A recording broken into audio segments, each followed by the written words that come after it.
السلام علیکم ورحمۃ اللہ وبرکاتہ۔ حامدا و مصلیا اما بعد، اعوذ باللہ من الشیطان الرجیم، بسم اللہ الرحمن الرحیم۔ الاعراب اشد کفرا و نفاقا۔ محترم حاضرین، اللہ رب العزت کے فضل سے رمضان المبارک کا 11واں قیام ہم نے امام کی ابتدا میں مکمل کر لیا ہے۔ اللہ رب العالمین سے دعا ہے کہ اللہ تعالی ہمارے قیام کو قبول فرمائے۔ قرآن مجید کا پارہ نمبر 11، اس کے شروع میں اللہ رب العالمین بیان فرماتا ہے کہ الاعراب اشد کفرا و نفاقا۔ گاؤں دیہات کے جو لوگ ہوتے ہیں، شہروں کے مقابلے میں جو گاؤں میں رہتے ہیں، قریوں میں رہتے ہیں، ان کے دل میں کفر اور نفاق بڑا سخت ہوتا ہے۔ یہ اللہ رب العالمین کا فرمان ہے کہ گاؤں اور قریوں میں رہنے والے لوگوں کے دلوں میں کفر اور نفاق بڑا شدید ہو جاتا ہے۔ شہروں میں گاؤں کے مقابلے میں نیکیاں زیادہ ہوتی ہیں، اور گاؤں میں شہروں کے مقابلے میں برائیاں زیادہ ہوتی ہیں۔ اس کی وجہ اللہ نے بیان فرمایا، اللہ یعلم حدود ما انزل اللہ علی رسولہ، اس لیے کہ گاؤں دیہات کے لوگ علم سے دور رہتے ہیں۔ گاؤں دیہات میں دینی تعلیم کا وہ ماحول نہیں ہو پاتا جو شہروں میں ہوا کرتا ہے۔ مفسرین لکھتے ہیں کہ اس کا مطلب یہ ہے، اس آیت سے یہ نقطہ نکلتا ہے کہ جو قوم اپنے علماء سے دور ہو جائے، اللہ اسے گمراہ کر دیتا ہے۔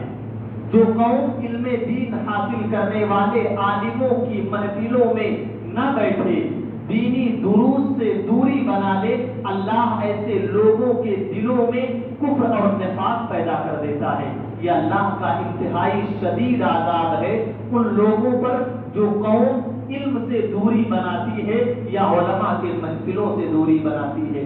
اللہ رب العالمین سے دعا ہے کہ اللہ تعالی ہمارے دلوں میں علماء کرام کی محبت اور علماء کی مجلسوں کی محبت پیدا فرمائے۔ اس کے بعد اللہ رب العالمین صحابہ کرام کا ذکر فرماتا ہے، والسابقون الاولون من المہاجرین والانصار۔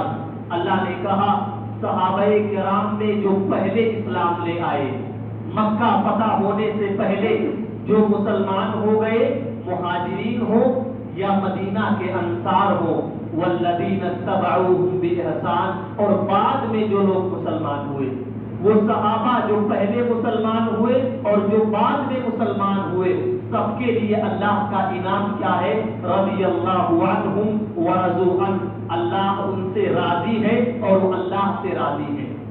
مفسرین لکھتے ہیں کہ اللہ تمام صحابہ سے راضی ہے، اس کا مطلب دنیا کے اندر جتنے صحابہ آئے ہیں تمام کے تمام صحابہ جنتی ہیں۔ کسی ایک صحابی پر کوئی مسلمان کلام نہیں کر سکتا۔ علماء سلف تو لکھتے ہیں کہ صحابہ کرام پر بدزبانی کرنے والا انسان دائرے اسلام سے نکل جاتا ہے، ایسا انسان مسلمان نہیں ہے۔ اللہ نے آخری جملہ بیان فرمایا کہ یہ صحابہ اللہ سے راضی ہے۔ ایسا نہیں ہے کہ صرف اللہ صحابہ سے راضی ہے، ورضوا عنہ، بلکہ یہ صحابہ اللہ سے خوش اور راضی ہیں۔ مولانا ابوالکلام آزاد رحمہ اللہ مفسر قرآن ہے، اس آیت کی تفسیر میں تقریباً 3 صفحے پر صرف ایک جملے کی تفسیر کرتے ہیں، ورضوا عنہ، صحابہ اللہ سے راضی ہے۔ مولانا آزاد رحمہ اللہ فرماتے ہیں، اگر آپ غور کریں کہ انسان کے پاس کوئی پریشانی آ جائے، کوئی مصیبت آ جائے، تو انسان پریشانی کو جھیلتا ہے، پریشانی پر صبر کرتا ہے۔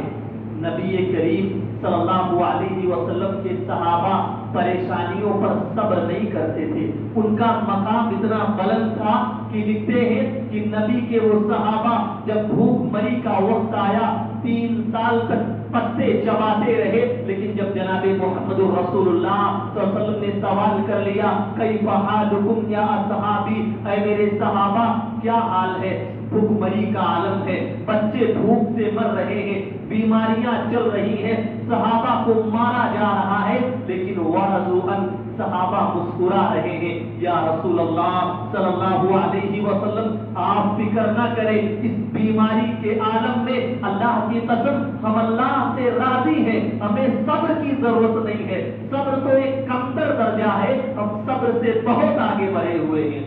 جان کی قربانی دینی ہو تب بھی وہ صحابہ اللہ سے راضی ہیں، مال کی قربانی دینی ہو تب بھی وہ صحابہ اللہ سے راضی ہیں، وقت کی قربانی دینی ہو، جو جو قربانیاں اللہ رب العالمین نے مانگا، صحابہ نے صرف قربانی نہیں پیش کی بلکہ قربانیاں پیش کرتے ہوئے اللہ سے خوشی خوشی اپنی جان کو قربان کر دیا۔ یہ نبی کریم جناب محمد رسول اللہ صلی اللہ علیہ وسلم کے صحابہ ہیں۔ انہی صحابہ کی سنت پر عمل کرنے کے لیے مسلمانوں کو کہا گیا۔ پھر فرمایا اللہ نے کہ اللہ رب العالمین نے ان صحابہ کا مقام جنت کے اندر بنا دیا۔ وَكُلًّا وَعَدَ اللَّهُ الْحُسْنَى، جتنے صحابہ ہیں سارے صحابہ کے لیے اللہ نے جنت کا وعدہ کر دیا۔ اس کے بعد آگے ایک آیت میں ایک بڑا اہم عقیدہ بیان کیا جا رہا ہے۔ اللہ فرماتا ہے وَالَّذِينَ اتَّخَذُوا مَسْجِدًا ضِرَارًا، مدینہ کے اندر اللہ کے رسول جناب محمد رسول اللہ صلی اللہ علیہ وسلم اپنے صحابہ کے ساتھ موجود تھے۔ آپ ایک جنگ پر جانے لگے تو منافقوں نے ایک مسجد بنا ڈالی مدینہ کے اندر۔ وہ لوگ جو ظاہری طور پر مسلمان تھے لیکن دل میں اسلام کو لے کر بڑی شدید نفرت رکھتے تھے، انہوں نے مدینہ میں ایک مسجد بنائی تاکہ اس مسجد میں رہ کر کے مسلمانوں کے خلاف پلاننگ کی جائے، مسلمانوں کے خلاف منصوبے تیار کیے جائیں۔ جب مسجد بن کر کے تیار ہوئی تو منافق اللہ کے رسول کے پاس آئے، کہا یا رسول اللہ صلی اللہ علیہ وسلم ہم نے ایک مسجد بنائی ہے، اگر آپ اس مسجد میں نماز ادا کر لیں، اگر آپ ایک نماز پڑھ لیں تو اس مسجد کا افتتاح ہو جائے گا۔ اللہ کے رسول نے کہا کہ وہ مسجد کیوں بنائی تم لوگوں نے؟ منافقوں نے کہا کہ اللہ کے رسول ہم چاہتے ہیں کہ جب بارش ہوتی ہے مسجد نبوی میں جگہ کم رہتی ہے، کپڑوں پر کیچڑ لگتے ہیں، وہاں بھی لوگ نماز ادا کر لیا کریں گے۔ اللہ کے رسول آپ چلیے مسجد کے افتتاح میں نماز ادا کرا دیجیے۔ اللہ کے رسول نے کہا میں ایک غزوے پر جا رہا ہوں، غزوے سے واپس آنے کے بعد میں اس کے بارے میں سوچوں گا۔ نبی کریم غزوے پر چلے گئے۔ جب جنگ پر آپ گئے قرآن مجید کی یہ آیت نازل ہوئی والذین اتخذوا مسجدا ضرارا، کہ لوگوں نے مسجد ضرار بنایا ہے، یہ منافق ہے، یہاں بیٹھ کر کے مسلمانوں کے خلاف پلاننگ کی جائے گی۔ اللہ کے رسول نے اپنے دو صحابہ کو بھیجا، کہا جاؤ اس مسجد کو آگ لگا دو اور وہ مسجد جل کر کے راکھ ہو جائے۔ صحابہ کرام آئے اور دونوں صحابہ نے اس مسجد میں آگ لگائی اور مسجد کو توڑ کر کے برباد کر دیا گیا۔ ایک نقطہ معلوم ہوا کہ ایسی مسجدیں جہاں سے مسلمانوں کو تکلیف دیا جائے، ایسی مسجدیں جہاں اللہ کی عبادت نہ ہو بلکہ وہاں پر غیر کام شروع کر دیے جائیں، اسلام کے اندر ایسی مسجدوں کو بنانا جائز نہیں ہے۔ اب آپ غور کریں، دنیا کے اندر جب مسجدیں ایسی ہو جو مسلمان کی تکلیف کے لیے ہو، وہ اللہ کے گھر بنانا جائز نہیں، تو وہ قبریں جن پر غیر کے نام پر سجدے کیے جاتے ہیں، وہ مزاریں جہاں پر شرک و بدعات کے کام انجام دیے جاتے ہیں، کیا ایسی قبریں اور ایسی مزاریں بنانا اسلام کے اندر جائز ہو سکتا ہے؟ بالکل صریح طور پر یہ حرام ہے۔ آج بھی ہمارے ملک کے اندر اور غیر ملکوں میں ایسی مسجدیں آپ کو ملیں گی جہاں مسجد ہے، لوگ نماز ادا کرتے ہیں اور مسجد کے بغل میں قبر ہے، نماز میں اللہ کے لیے سجدہ کیا جاتا ہے، قبروں پر غیر اللہ کو سجدے کیے جاتے ہیں۔ قرآن کی یہ آیت بتاتی ہے کہ مسجد کے نام پر اگر قبروں کو سجدہ ہو رہا ہو، مسجد کے نام پر شرک و بدعات کے کام انجام دیے جائیں، مسجد کے نام پر اللہ کے علاوہ غیروں کو پکارا جائے، مسجد کے نام پر جناب محمد رسول اللہ صلی اللہ علیہ وسلم کی شان میں غلو کیا جائے، آپ کا مقام اللہ کے برابر قرار دیا جائے، ایسی مسجدیں بنانا اسلام کے اندر کسی صورت میں جائز نہیں ہے۔ تو یہ آیت بتاتی ہے کہ مسجد اللہ کا گھر ہے، یہاں پر صرف اللہ کی عبادت کی جائے، دنیاوی کام، دنیاوی باتیں، شرک و بدعات، مسلمانوں کو تکلیف دینا، ان تمام ماحول سے اپنے مسجد کو پاک اور صاف رکھا جائے۔ مسجد ضرار کو توڑ کر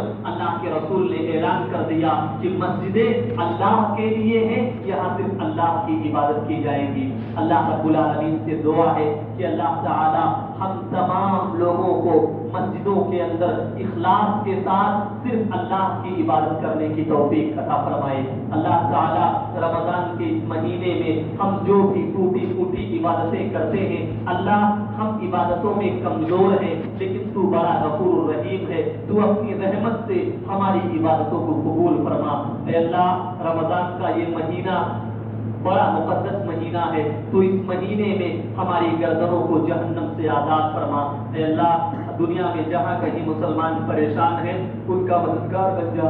آمین۔ والسلام علیکم۔